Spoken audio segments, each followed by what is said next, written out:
Hi guys, ఇవాళ video ఏంటంటే నేను పావ్ బాజీ ఇంట్లోనే ట్రై చేశాను అండి. టేస్ట్ అయితే సూపర్ వచ్చింది. దీనికోసం ముందుగా బఠానీ నానబెట్టుకోవాలి. ఆ తర్వాత ఇందులో 2 బంగాళదుంపలు వేసుకొని బాయిల్ చేసుకొని స్మాష్ చేసుకొని పక్కన పెట్టుకోవాలి.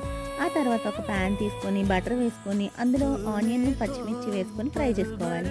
ఆ తర్వాత అందులో టమాటో ప్యూరీ, కొద్దిగా అల్లం పేస్టు, కొద్దిగా కసూరి మేతి, అలాగే గరం మసాలా వేసుకొని ఫ్రై చేసుకోవాలి.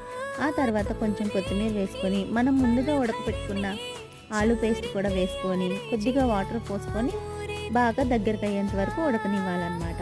ఆ తర్వాత కొంచెం సాల్ట్, అలాగే నేను కొంచెం ఫుడ్ కలర్ యాడ్ చేశాను. ఎందుకంటే ఇది స్ట్రీట్ స్టైల్లో చేద్దామని చెప్పేసి.